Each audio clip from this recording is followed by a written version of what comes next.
Voilà, nous y sommes. Bientôt oh, j'ai l'œil qui est rouge là. Bientôt les résultats. Alors en attendant, on peut revoir ce qu'il a dit, ce qu'il a déclaré, l'ambiance qui se passe là-bas. C'est important d'être attentif à ces élections. Elles auront une répercussion fatale sur l'Europe. Et les discours de Georges Simion, hein, peut-être le futur président de la République de la Roumanie, eh bien peut-être que ça va être un réveil pour nous, en tous les cas une prise de conscience, je ne sais pas, en tous les cas ses propos vont tout à fait dans la bonne direction. Moi j'adhère à 100% pour ce personnage. Ils ont essayé d'empêcher ces élections, l'État profond essaie par tous les moyens, par la triche, par la fraude, par tout ce que vous voulez, par la propagande, Macron et sa propagande. Il y a là quand c'est l'ingérence de Macron, il n'y a pas de problème. Les Russes, ils n'ont pas le droit, mais nous, on a tous les droits. Enfin, on finit par être ridicule, on n'a plus aucune crédibilité dans le monde, les gens nous jugent, mais vous ne pouvez pas vous imaginer à quel point la France est devenue irresponsable. Elle n'est plus respectée à cause du président que nous avons élu collectivement. Et nous allons payer très cher d'ailleurs cette élection parce que le pays s'enfonce, s'écroule. Ce n'est plus rien ce pays, il n'y a plus rien qui tient debout. Et les gens ne parlent que de vacances, ils ne pensent plus qu'à ça. C'est un monde de fous. Le divertissement, il ne reste plus que ça, les Français. Sinon, le reste, ils ne s'intéressent à rien. Enfin, c'est pathétique de voir l'état de ce pays. Et la mentalité des Français, c'est simplement terrifiant. Il y a des effets, il y a des enjeux qui sont très importants. Vous avez des peuples qui se mobilisent, vous avez les ZFE, vous voyez, je ne sais même pas s'il y avait beaucoup de manifestants à ZFE. Enfin, vraiment, c'est la déconfiture totale de notre pays. Et par contraste, on voit qu'en Roumanie, on a une population qui a réagi, qui a manifesté, qui s'est mobilisée. Et j'espère que ces gens-là vont gagner. Je l'espère de tout cœur parce qu'il y a un véritable combat. Vous avez un combat dans ce monde et vous avez un combat dans le monde invisible. Mais il est important de considérer que ce monde dans lequel nous sommes, il y a un véritable combat. Et le fait de démissionner de face à tous ces enjeux, je trouve que ça se paiera parce que on ne peut pas être comme ça inconscient de tout. Il y a un moment donné, et je pense qu'il faut être impliqué. Enfin, c'est mon point de vue. Je vous souhaite, on va suivre. Bonne fin de week-end pour ceux qui travaillent demain et à bientôt. Da, așa este. Noi am fost doar poligonul de test pentru un laboratoire de test pour ce qui va également arriver en France et dans d'autres États européens. Il y a une tendance de nombreux pays européens à vouloir gouverner sans les peuples, parfois contre les peuples. Il y a le cas de Marine Le Pen. Certains pouvoirs croient que leur rôle est d'éclairer les peuples plutôt de les écoute. En tant que conservateur, je suis attaché à une vision classique de la démocratie. C'est au peuple de choisir leur destin. D'accord. Vous êtes très critique vis-à-vis d'Ursula von der Leyen, vis-à-vis de l'Union européenne. D'ailleurs, Ursula von der Leyen, l'Union européenne, montre son inquiétude à l'idée de votre élection. On a, par exemple, on va pouvoir l'entendre dans un instant, Valérie Hayé, qui a été la tête de liste Renaissance en France pour l'Union, pendant les élections européennes, qui est eurodéputée aujourd'hui, qui dit qu'elle fera tout pour vous faire battre. Il y a le cas de Thierry Breton aussi. Thierry Breton, oui. Je parle l'ancien commissaire. En roumain, c'est mieux que mon français. Alors vous allez reprendre le roumain. Et je le dis, n'hésitez pas à nous mettre le traducteur bien fort en plateau. Allez-y. J'aime la France, j'aime la culture française, j'aime le peuple français, mais je n'aime pas les tendances dictatoriales d'Emmanuel Macron. Ah, vous dites que Emmanuel Macron a une tendance dictatoriale? Franța s-a implicat Alors, la France s'est immiscée dans les élections de Roumanie et l'ambassadeur de France sur ordre d'Emmanuel Macron a discuté avec le président de la Cour constitutionnelle, celle qui a annulé les élections en Roumanie.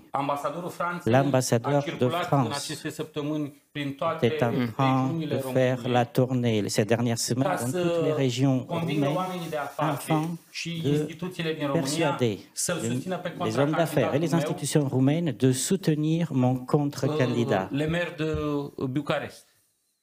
Donc vous dites qu'il y a une ingérence d'Emmanuel Macron dans l'élection roumaine. Très grave. Bon, alors je tiens à vous dire que nous sommes en démocratie, et qu'il n'y a pas de tendance dictatoriale du président français. Et si vous êtes élu, Georges Simion, dimanche, si vous traitez déjà vos homologues de dictateurs, ça promet pour les relations internationales entre la Roumanie et la France. C'est très grave. Noi nu suntem Iran. Nous ne sommes pas l'Iran, nous ne sommes pas un pays où c'est des ayatollahs puissent dire qui peut être candidat et qui ne peut pas. C'est exactement votre situation en France où Marine Le Pen, concrètement, elle a reçu l'interdiction de la part de certains juges et il ne revient pas aux juges de dire qui peut candidater et qui ne peut pas le faire. Oui, c'est ce qui arrive à Marine Le Pen en France. Vous faites un parallèle entre ce qui s'est passé en Roumanie avec Georgescu qui vous soutient et qui n'est plus candidat, et avec ce qui va peut-être se passer pour Marine Le Pen. Vous reprenez les mots de J.D. Vance qui avait dit, le vice-président américain, la démocratie recule en Europe? Și fac o paralelă și cu Iranul. Oui, et je fais également le parallèle avec l'Iran. Unde ayatollahii, où il y a les ayatollahs. Oui. Alors vous allez très loin, parce qu'on ne peut pas quand même comparer, je vous jure. En France, 100% politique avec Gauthier Lebret, ça peut avoir lieu. En Iran, je fais pas long feu. În Franța, da, însă în Oui, en France, c'est comme ça, mais en s-au Roumanie, anulat alegerile il y a eu des fără a élections prezenta annulées un motiv. sans qu'on présente une raison bien précise. Alors, je ne pense pas que vous serez reçu tout de suite à l'Élysée si vous êtes élu dimanche. Je n'ai besoin d'être à Élysée. Je respecte le peuple français, je respecte la culture française, mais je ne respecte pas les tendances impériales. Je ne respecte pas l'intervention d'Emmanuel Macron dans notre démocratie. Bon, donc futur président roumain pour les relations avec la France, ça promet. Pourquoi c'est important de l'avoir ce soir et pourquoi ce qui se passe en Roumanie est important et pourquoi les Français doivent s'y intéresser? Alors moi, je suis ravi qu'effectivement vous soyez sur le plateau ce soir parce que la Roumanie fait partie de l'Union européenne. Il s'avère qu'il y a quand même une partie du peuple européen, notamment venant de l'Est, pas seulement les Roumains. Si vous avez fait 41%, c'est qu'il y a énormément de gens derrière vous, mais également les Hongrois. On peut penser quand même à Viktor Orban qui s'est vu privé de près de 10 milliards d'euros d'aide de la part de la Commission européenne, ce qui le déstabilise pour les prochaines élections qu'il risque de perdre, parce que le candidat en face lui promet de rétablir ses aides. Donc oui, il y a du côté de l'Est, des pays de l'Est, quand même une forme de révolte. Donc c'est intéressant parce qu'on l'a vu avec Marine Le Pen qui quand même a été bloquée dans des conditions assez complexes quand même, c'est-à-dire des juges qui décident quand même d'empêcher la première candidate préférée des Français d'être candidate à la prochaine élection présidentielle, la fermeture de C8, ce qui est certain, c'est que si ça s'était passé dans le pays de Viktor Orban ou si ça se passait chez vous, si vous êtes élu président de la Roumanie, on appellerait, en tout cas en France, Emmanuel Macron parlerait de dérive dictatoriale pour le coup. Alexandre Devecchio, pour continuer, pourquoi c'est important ce qui se passe en Roumanie? Pourquoi c'est un scandale ce qui s'est passé avec Georgescu, qui soutient donc Georges Simion, qui était le favori? On lui a dit, vous ne pouvez pas candidater parce que vous êtes pro-russe. Et est-ce qu'on peut faire un parallèle avec ce qui va se passer pour Marine Le Pen? Oui, moi je suis très content qu'on puisse recevoir monsieur sur ce plateau parce que je trouve qu'on n'a pas assez parlé de ce scandale démocratique absolu. À chaque fois, on franchit un seuil. En France, François Fillon, on a eu une affaire déclenchée en pleine campagne présidentielle. Maintenant, on a une candidate qui est éliminée quand même avant de pouvoir se présenter. Et ce qui s'est passé en Roumanie est encore pire, puisqu'on a un candidat qui est arrivé en tête au premier tour et on a annulé tout simplement l'élection parce qu'il y aurait eu des comptes TikTok, si vous voulez, qui auraient influencé l'élection. Il me semble que Barack Obama, quand il a fait sa première campagne, il s'est largement servi des réseaux sociaux. Ça n'a gêné personne. Je ne suis pas un spécialiste du débat roumain. Peut-être qu'il y a d'autres choses que ces comptes TikTok, mais enfin, l'explication me paraît bien légère et je ne comprends pas pourquoi il n'y a pas eu un véritable débat dans les pays européens là-dessus. Et ça traduit une tendance plus large, et c'est ça qui est intéressant. Il y a deux visions aujourd'hui de la démocratie qui s'affrontent en Europe. Une classique, comme l'a dit monsieur, c'est-à-dire que la démocratie, c'est d'abord la souveraineté populaire, c'est d'abord le choix du peuple qui doit primer, avec quelques contre-pouvoirs pour garantir les libertés individuelles. Mais enfin, quand même, la base, ce sont des citoyens qui votent et qui sont maîtres de leur destin. Et puis, il y a une autre version. Finalement, la démocratie, c'est l'état de droit. Ce sont des fonctionnaires qui partagent tous une même vision, souvent d'ailleurs multiculturalistes, souvent technocratiques, et qui veulent absolument imposer leur vue au peuple. Et on voit bien que là, ça se tend entre ces deux visions de la démocratie, et qu'on voit bien que le système qui avait été construit de l'Union européenne, mais aussi de toutes les démocraties occidentales qui sont des démocraties de plus en plus juridiques et coupées des peuples, est en train de s'effondrer en réalité un peu partout en Occident. Et on a une radicalisation du système, on ne peut pas l'appeler autrement, parce qu'en réalité, ce ne sont pas des dictateurs, ce n'est pas Emmanuel Macron, c'est une vision du monde qui est partagée par tout un système, notamment un système technocratique et un système juridique. Et ce système-là se tend et repousse toujours plus loin les limites. Et on le voit là, jusqu'à aller à annuler une élection. Moi, je crois qu'en démocratie, il doit y avoir une alternance. Même si les candidats d'alternance ne plaisent pas à certains, ils doivent l'accepter en réalité. Alors, est-ce que vous pouvez nous expliquer comment ça a été possible en Roumanie de disqualifier comme ça le candidat qui vous soutient? Et est-ce que vous pouvez répondre? Alors, vous avez dit que Poutine était un criminel de guerre, mais est-ce que vous pouvez répondre, parce qu'on entend, y compris dans la presse française, que vous êtes vous-même pro-russe parce que vous êtes soutenu par un pro-russe et que vous êtes pro-Poutine et que vous allez vendre la Roumanie à Poutine? Je suis seulement pro-Roumanie. Je viens d'un pays où la Russie a laissé que de mauvais souvenirs. Je ne suis ni une amie ni un admirateur de Vladimir Poutine. J'ai fait partie de la famille politique qui a été clairement aux côtés de la souveraineté d'Ukraine. Mais je pense comme beaucoup qu'il n'a pas plus possible de continuer cette guerre sans fin. Mais quand vous voyez que Vladimir Poutine ne va pas aujourd'hui en Turquie pour rencontrer Volodymyr Zelensky, est-ce que Poutine veut vraiment la paix?